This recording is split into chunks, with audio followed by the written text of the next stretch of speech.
kita akan membahas pengakuan iman kita selanjutnya, yaitu tentang Tritunggal.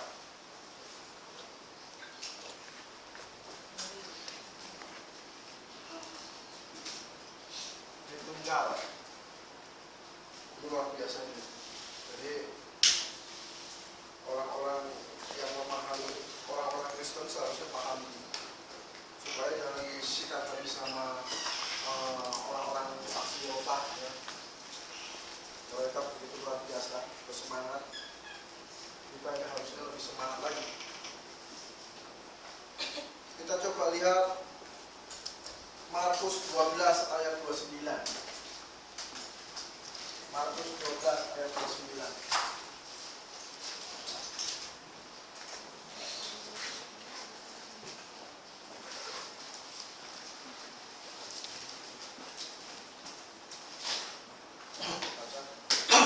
Markus 12 ayat 29. Jawab Yesus, hukum yang terutama ialah, dengarlah hai orang Israel, Tuhan Allah kita, Tuhan itu Esa. Ya, jadi Tuhan kita itu Esa katanya. Jadi Allah kita itu Esa, itu betul. Itu perlu kita pahami.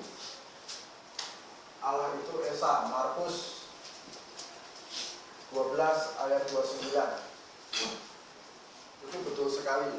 Allah kita itu Esa. Jadi kalau bicara, sebenarnya kita itu harus bicara tentang Tritunggal, itu harus berbicara harus lebih semangat dari orang-orang saksi Yehova, lebih semangat dari orang-orang Islam bilang ketika mereka berbicara tentang Allah mereka. Harus begitu. Karena kalau sekarang digabungkan berarti Tritunggal itu, konsep Tritunggal itu sudah didesak habis-habisan. Kalau orang Kristen nggak semangat, lebih semangat dari mereka, aduh bahaya. Karena apa? Orang Islam berbicara tentang Allah itu satu, Injil satu. Saksi Yehova bicara tentang Allah itu satu. Tetapi orang-orang Kristen begitu lemah pada masalah Tritunggal. Padahal ini konsep Allah yang benar. Sehingga dua kekuatan ini bergabung menghancurkan pengertian-pengertian di dalam kekristenan itu sendiri. Aduh, orang Kristen didatangi di toko mereka sama saksi Yehova, nggak bisa jawab. Diceritain dulu donor darah salah, diceritain dulu pakai makanan sehat apa, diceritain dulu ini, ceritain dulu itu, lama-lama disikat itu kan Yesus itu siapa, nggak ngerti apa-apa gitu. Waduh, bahaya. Nah, sekarang kita buat clear permasalahan ini. Jadi Allah itu Esa, itu betul. Itu ayatnya Esa. Nah, Allah itu Esa. Kalau di dalam bahasa Ibrani, Elohim itu Echad, gitu. Ini Elohim. Elohim itu Echad. Nah, minggu yang lalu kita sudah bahas arti Elohim. Elohim itu bukan Eloah. Eloah itu satu. Elohim itu satu kesatuan, lebih dari tiga, jamak yang adalah satu. Jadi Elohim itu bukan Eloah, Eloah itu satu, tapi Elohim itu adalah tiga atau lebih, itu satu katanya. Nah, jadi Allah itu Esa atau Allah itu satu, itu kalau di dalam bahasa Ibrani Elohim itu Echad. Jadi Allah yang Tritunggal yang dijelaskan di dalam Perjanjian Baru itu satu, itu betul. Nah, di mana kita bisa buktikan di dalam Perjanjian Baru? Yang pertama, Allah Bapa.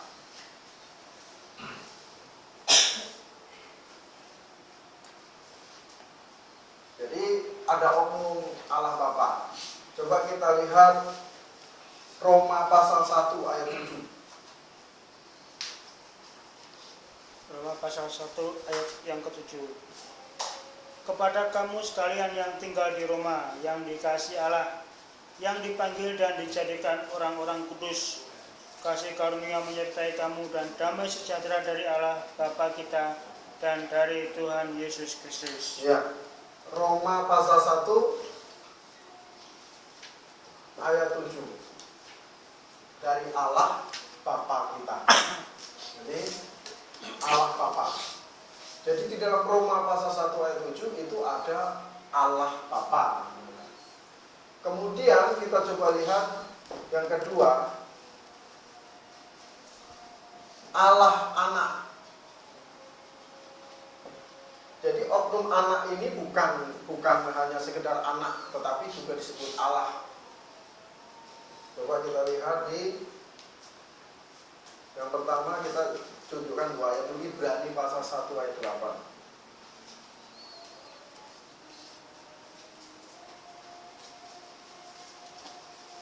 Ibrani pasal yang pertama ayat yang ke-8. Tetapi tentang anak ia berkata, "Tahtamu ya Allah tetap untuk seterusnya dan selamanya, dan tongkat kerajaanmu adalah tongkat kebenaran." Katanya itu berbicara tentang anak. Tentang anak ia berkata, "Tahtamu ya Allah." Jadi anak itu disebut Allah. Anak itu disebut Allah. Jadi Kristus itu disebut Allah. Coba kita lihat lagi tadi Ibrani, nanti ini dicatat, ditulis di dalam Alkitab, baliknya Alkitab. Nanti kalau ada orang-orang saksi Yehova, kita injilin balik begitu.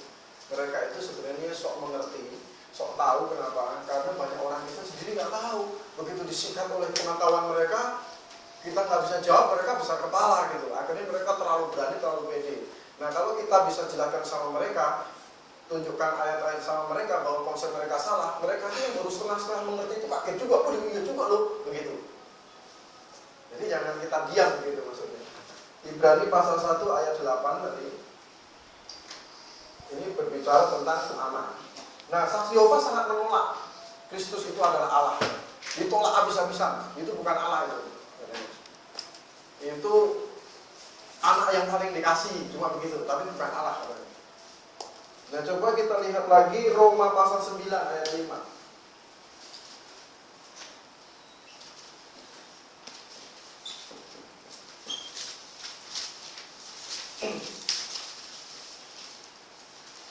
Roma pasal 9 ayat yang kelima.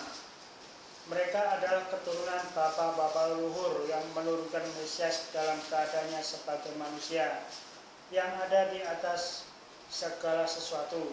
Ia adalah Allah yang harus dipuji sampai selama-lamanya. Nah, ini penting sekali. Saksi Yehova itu suka nantang. Mana ayat yang Tuhan Yesus itu Allah? Yesus itu Allah mana? Ayatnya mana katanya?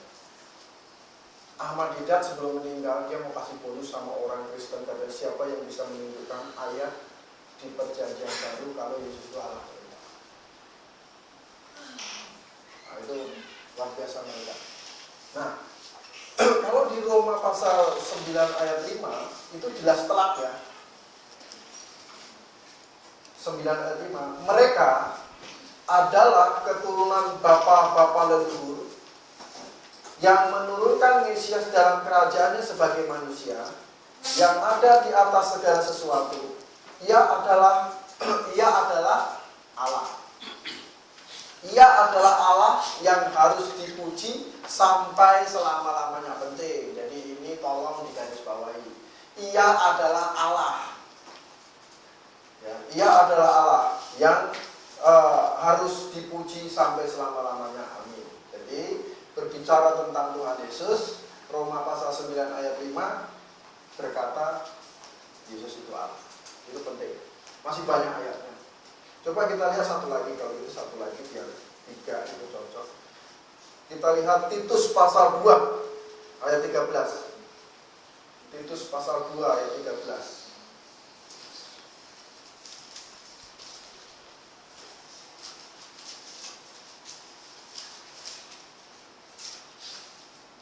Titus pasal yang kedua ayat yang ke-13. Dengan menantikan penggenapan pengharapan kita yang penuh bahagia dan penyataan kemuliaan Allah yang Maha Besar dan Juru Selamat kita, Yesus Kristus. Ya. Berarti ini saya baca ya. Dan dengan menantikan penggenapan pengharapan kita yang penuh bahagia dan penyataan kemuliaan Allah yang Maha Besar dan Juru Selamat kita, Yesus Kristus. Jadi bacanya begitu. Jadi Yesus Kristus itu Juru Selamat kita. Yesus Kristus itu Allah yang Maha Besar. Itu maksudnya begitu. Allah yang Maha Benar. Ya.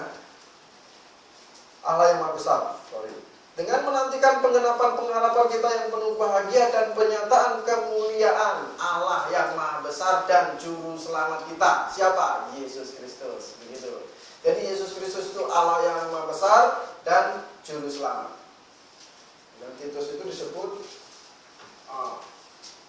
Yesus, sekali lagi disebut jelas telak bahwa Yesus bukan hanya Allah tapi Allah yang Maha Besar. Nah ini ketiga, masih banyak tapi kita akan mempersingkat waktu. Jadi kita lihat di sini yang ketiga ini kita lihat Roh Kudus.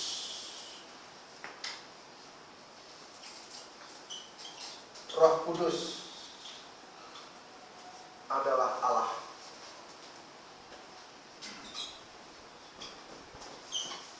Coba kita lihat di Kisah Para Rasul pasal 5.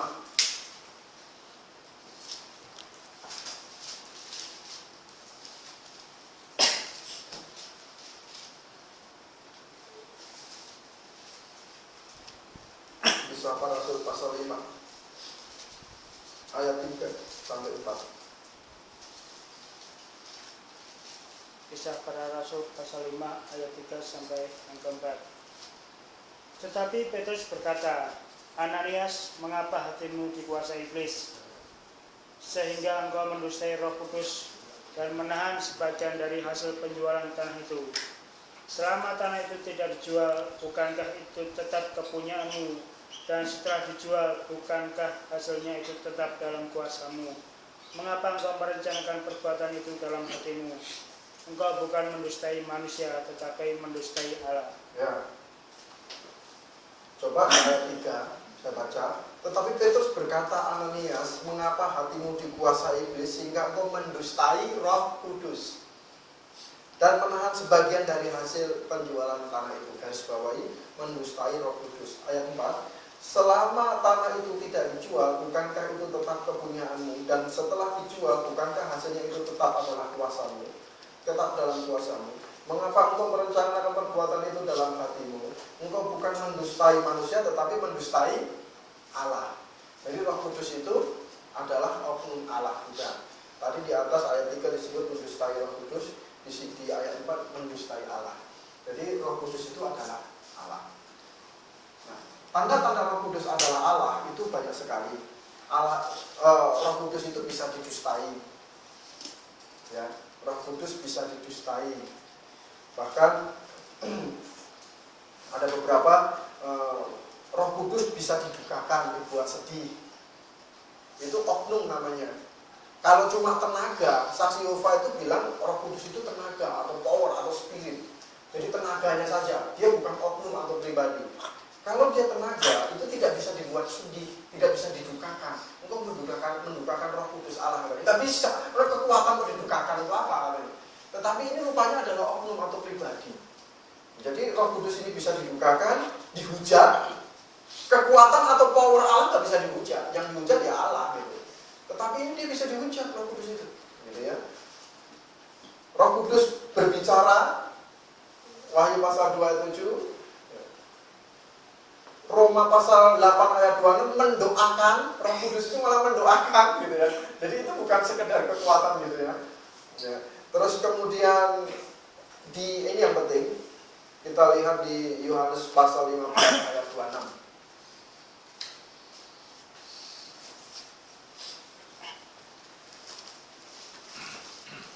Yohanes 15 ayat 26.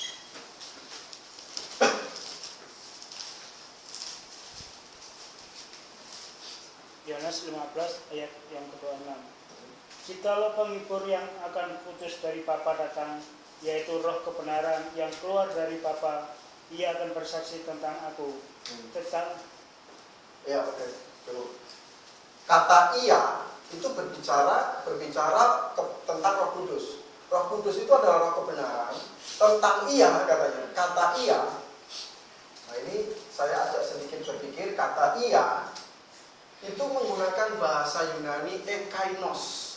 Ekainos itu kata ganti orang laki-laki atau maskulin. Itu bukan kata ganti benda, ya. Ekainos itu bukan kata ganti benda, bukan kata ganti sesuatu, thing, begitu. Itu kata ganti untuk laki-laki. Jadi kalau saya pergi, itu sebagai orang ketiga, ia, yaitu Pak Firman, pergi tadi pagi misalnya, itu pakai kata ekainos, kata ianya ini. Itu menunjukkan saya adalah laki-laki. Nah, Roh Kudus, roh kebenaran yang di dalam Yohanes pasal 15 ayat 26 itu menggunakan kata itu. Sehingga Roh Kudus itu menggunakan kata ganti laki-laki. Coba bayangkan. Alkitab menggunakan kata Roh Kudus itu menggunakan kata ganti laki-laki. Wah, luar biasa. Jadi bukan menggunakan kata ganti benda. Nah, kalau kekuatan atau power itu kan, itu sih bukan benda, itu apalah sesuatu misalnya. Itu tidak menggunakan kata ganti ekainos atau kata ganti untuk laki-laki. Nah, di ayat ini kata ia itu menggunakan kata ganti itu, yaitu kata ganti untuk laki-laki.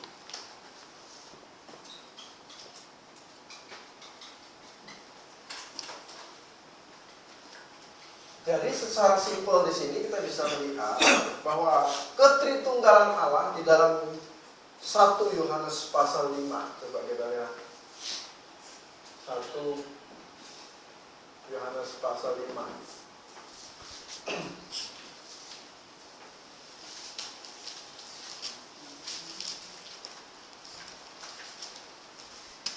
Ayat 7, 8. 1 Yohanes pasal yang kelima ayat 7 dan 8.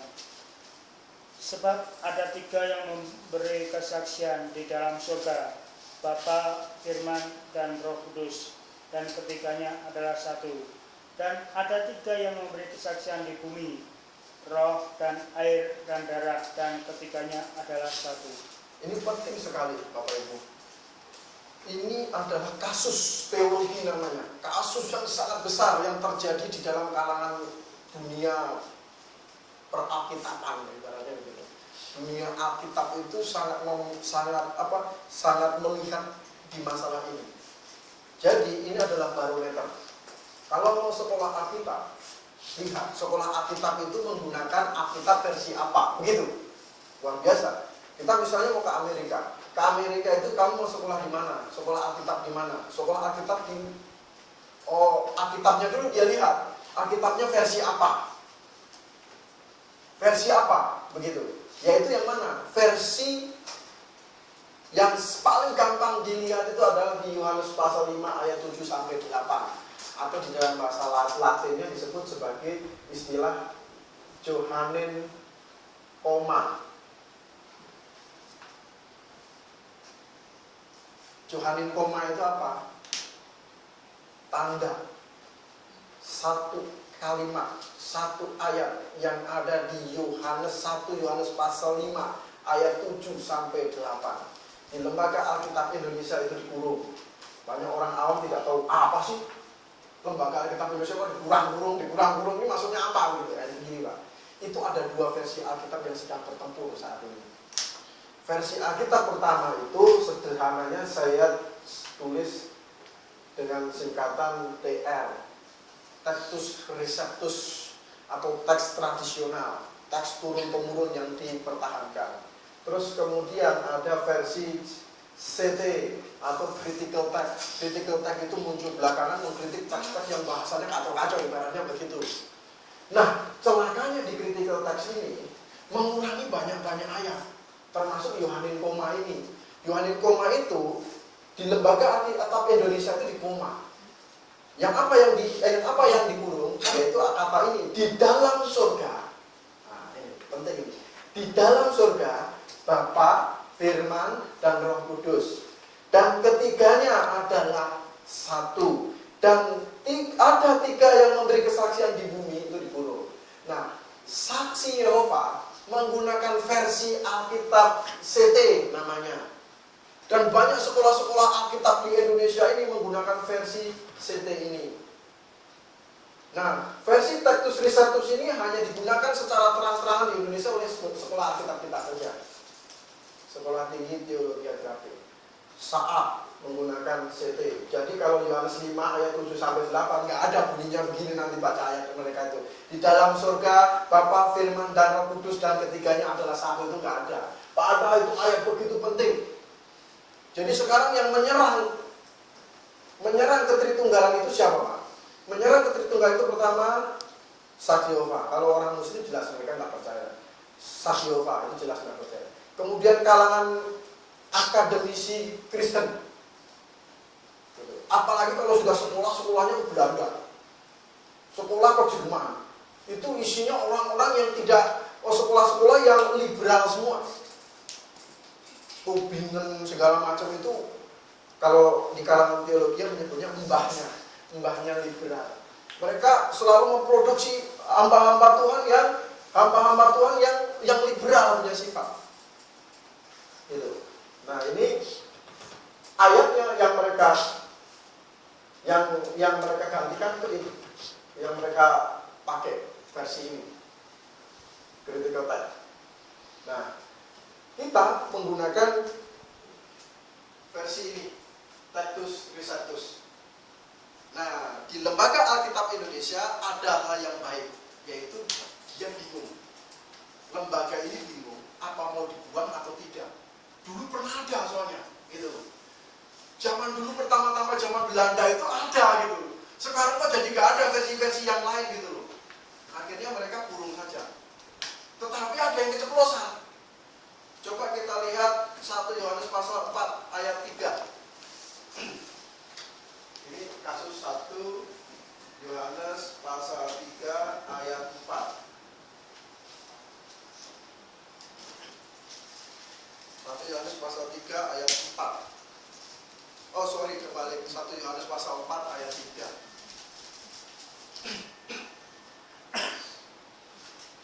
1 Yohanes pasal 4 ayat yang ketiga. Dan setiap roh yang tidak mengaku Yesus tidak berasal dari Allah.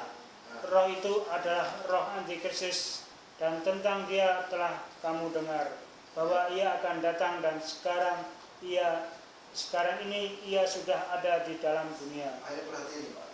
Di dalam teks asli yang seasli-aslinya Tactus Restatus itu ada come in the flesh atau yang datang dalam daging. Dan setiap roh yang tidak mengaku Yesus yang datang dalam daging, ini bahasa aslinya harusnya begitu. Yang datang dalam daging. Jadi datang sebagai manusia maksudnya. Itu Lembaga Alkitab Indonesia tidak tulis ini, yang datang dalam daging ini. Kami the flesh. Ya. Tidak berhasil Allah, tidak berasal dari Allah. Lembaga Alkitab Indonesia juga berhasil kayaknya separuh-separuh ke sana, separuh-separuh ke sini begitu. Jadi yang critical text itu nggak ada itu kami the flesh, yang datang dalam daging. Itu penting sekali untuk membuktikan kemanusiaan Yesus Kristus. Oke. Nah, jadi ini versi Tactus Restatus. Nah, Tactus Restatus itu pernah diterjemahkan secara murni semurni-murninya di dalam teks bahasa Inggris, diprakasai oleh Raja James. Dulu namanya KJV, King James Bible. Sekarang KJV, King James Version. Dulu tahun 1600-an itu menggunakan nama King James Bible. Sekarang pakai King James Version. Saya sudah tulis beberapa sejarahnya, nanti saya tempelkan di dinding, boleh dibaca dan boleh dikopi. Sejarah ini secara singkat, karena ini begitu penting panduan kita. Sekarang orang Kristen awam berkata saksi Yehova itu Alkitabnya lain. Oh jangan salah, Alkitab itu tidak lain. Alkitabnya Saksi Yehova itu adalah Alkitab versi critical text yang dipakai juga oleh para dosen-dosen sekolah Alkitab. Gitu. Yang menggunakan critical text ini sekarang ini adalah Sekolah Tinggi Teologi saat itu pakai. Terus STT Jakarta itu sudah pasti pakai. STT Tiranus dan sebagainya itu semuanya sudah pakai critical text. Jadi mereka tahu Alkitabnya Saksi Yehova itu siapa yang dipakai. Yang Alkitab dia juga yang kemampuan membaca, untuk belajar. Gitu. Makanya kalau di Amerika itu jelas ditunjukkan sekolah Alkitab, misalnya Bible Baptist Theological Seminary. Pertama dia tunjukkan adalah menggunakan Textus Receptus. Begitu Alkitab Textus Receptus. Dan English version itu menggunakan King James Bible. Bertunjuk di situ. Jadi orang sudah jelas kamu mau belajar Alkitab benar apa mau belajar model begini kan gitu. Nah, kalau yang begini akhirnya menghasilkan sekolah-sekolah Alkitab versi liberal. Nanti kita bisa lihat apa itu liberal dan lain sebagainya. Ya, oke, ini banyak sekali ayat-ayat yang kita bisa buktikan bahwa Allah itu Esa, berarti Tritunggal, gitu ya. Elohim atau Tritunggal itu Esa. Gitu. Tritunggal itu Esa. Jadi bukan begini bacanya, Bapa itu Esa, Anak itu Esa, Roh Kudus itu Esa, bukan. Tetapi Bapa itu Allah, Anak itu Allah, Roh Kudus itu Allah atau Elohim. Itu Esa. Itu begitu pengertiannya. Sederhananya begitu. Jadi bukan Bapa itu Esa, Anak itu Esa, Roh Kudus itu Esa, tetapi Bapa, Anak, Roh Kudus itu adalah Allah atau Elohim yang adalah Esa atau Echad bahasa Ibrani. Jadi Elohim itu Echad, Allah itu Esa. Allah itu siapa? Allah itu adalah Tritunggal. Gitu. Jadi simpel. Kalau begitu gambarannya, jangan sekali-sekali kita menggambarkan konsep kealahan kita itu dengan begini. Seperti panggung begitu. Ini juara 1, juara 2, juara 3. Juara 3, Roh Kudus. Juara 2, Tuhan Yesus. Juara 1, Bapa. Oh salah. Kalau kayak gini bisa digambar berarti. Baca di internet, ada Allah Bapa gendong Tuhan Yesus. Bisa begitu. Allah Bapa bisa gendong Tuhan Yesus. Jadi Allahnya bisa dua itu berarti. Itu dua. Tuhan Yesus digendong sama Allah Bapa. Nah, ini dua berarti Allahnya, bukan lagi Tritunggal. Jadi bukan seperti ini. Ini salah konsep ini. Tetapi juga bukan seperti ini. Misalnya saya di kantor jadi bos. Terus pulang nyopir jadi sopir. Terus lagi ke rumah jadi bapak kepala keluarga. Oh itu juga bukan Tritunggal, itu satu orangnya, cuma perannya aja tiga.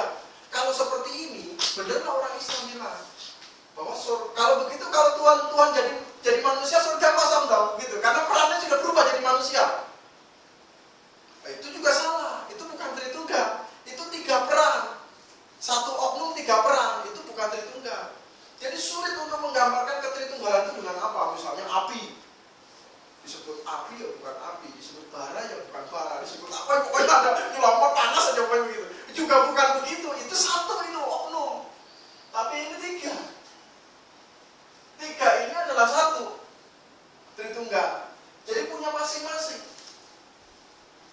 Punya oknum masing-masing. Ini bisa disakiti, ini bisa disakiti, ini bisa disakiti. Ini bisa didustai, ini bisa didustai, ini bisa didustai. Coba bayangkan. Jadi sulit bagi manusia saat ini sepintar apapun untuk menjelaskan ketritunggalan Allah itu. Yang bisa dilakukan oleh orang-orang benar adalah menjelaskan konsep ini sealkitabiah mungkin. Sealkitabiah mungkin dijelaskan sama mereka. Karena mereka juga tidak bisa menjelaskan konsep Allah itu dengan benar, sekalipun Allah itu satu. Cukup menjawab persatu pertanyaan saya, kalau Allah itu satu, Di mana sekarang dia berada? Sulit sekali mereka menjawab. Satu, di mana mereka berada? Di sana? Di sananya mana itu? Sananya itu bisa muter ke sana apa ke mana? Di sana mana? Atau di dalam hatimu? Oh, kalau di dalam hatimu bukan satu berarti Allah. Banyak. Karena banyak manusia di sini. Bagaimana cara menjelaskan itu? Tetapi Allah itu Esa di dalam Alkitab jelas sekali dijelaskan secara detail dan mereka dan Elohim ini adalah Echad dalam bentuk roh. Allah itu roh. Oleh sebab itu menyembahlah dalam roh dan kebenaran. Baik, sampai di sini ada sedikit ini Pak, masukan pertanyaan untuk apa? Untuk dulu. Yang jelas kita harus begitu detail menjelaskan, begitu harus sangat berani untuk menjelaskan konsep ini seakhir tabiat itu dengan berani. Ada pertanyaan? Kalau tidak ada kita akan tutup Sunday School kita. Bapa di surga, terima kasih Tuhan, kami sudahi pembelajaran kami. Biarlah kebenaran firman-Mu ini Tuhan kami dapat sebarkan sebisa kami, sesemangat yang kami punya Tuhan. Karena konsep tentang Tuhan ini sudah berbagai macam begitu rupa diserang dari kiri kanan, dari luar, dari dalam teman-teman kami. Dari manapun semuanya menyerang ini Tuhan untuk menggagalkan konsep tentang Allah yang benar. Oleh sebab itu Tuhan kami berada di tempat ini, belajar bersama-sama untuk mempertahankan konsep ini dengan benar. Dan kami siap untuk menjelaskan kepada siapapun yang layak untuk